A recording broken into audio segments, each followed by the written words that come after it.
पुरुषोत्तम रूपाला जी। धन्यवाद अध्यक्ष महोदय।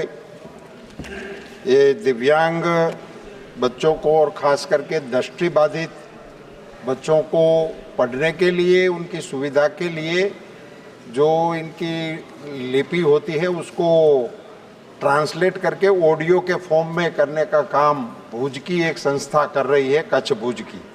मैं माननीय मंत्री जी से आपके माध्यम से पूछना चाहता हूं कि जैसे दिव्यांग जनों की सेवा के लिए हमारे गुजरात की एक बहन मुक्ता बहन को पद्मश्री का अवार्ड देकर संवेदनशीलता का परिचय इस सरकार ने बताया है, इसके लिए इसको धन्यवाद देते हुए कहना चाहता हूं कि इस ऑडियो लाइब्रेरी को बढ़ावा देने की कोई योजना सरकार के इस विभाग के पास हो तो कृपया बताने का कष्ट करें।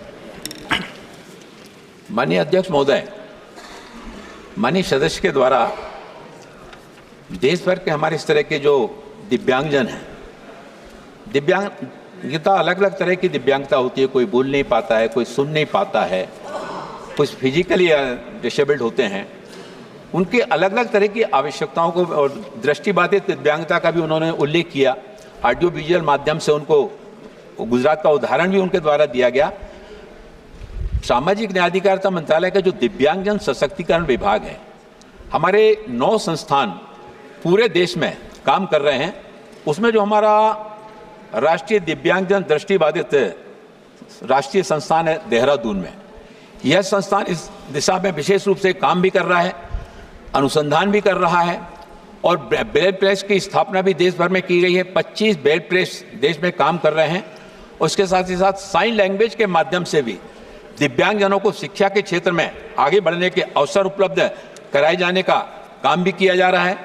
मैं आपको आपके माध्यम से सदन को बताना चाहता हूं कि देहरादून का जो हमारा नेशनल इंस्टीट्यूट है, इस नेशनल इंस्टीट्यूट में पहली बार वहां पर साइंस की और मैथ्स की क्लास 11वीं कक्षा के विद्यार्थियों से वहां पर प्रारंभ की जा रही है, जिसमें कि ब्रेल लिपि के माध्यम से जार में और परख नली में उभरे हुए अक्षरों को वहां पर लगाया गया है।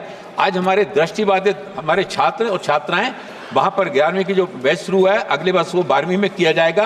और हम अपने सीआरसी के माध्यम से भी और विद्यार्थियों को इस तरह की गतिविधियों को बढ़ाने के लिए हम निरंतरता के साथ में प्रयास कर रहे हैं। और इसके साथ ही साथ दृष्टिबाधित हमारे जो छात्र हैं, दृष्टिबाधित जो बंधु हैं, उनके लिए तरह तरह के कौशल विकास का प्रशिक्षण देकर उनको आगे बढ़ाने के लिए भी प्रयास किए जा रहे हैं, जिसमें उनके लिए ITI और गैर क्षेत्र में हमारे जो निजी क्षेत्र के जो ITI हैं, उनके माध्यम से COPA, कटिंग और सिलाई, डेस्कटॉप पब्लिशिंग, बाल एवं त्वचा की देखभाल, मेटल कटिंग अटेंडेंट, इस तरह की गतिविधियों के माध्यम से भी दिव्यांगजनों को सशक्त बनाने की दिशा में दिव्यांगजन सशक्तिकरण विभाग के द्वारा कदम उठाए जा रहे हैं। दादा, काम किया जा रहा है इसलिए बताया जा रहा है, काम नहीं किया होता तो कैसे बताते। श्री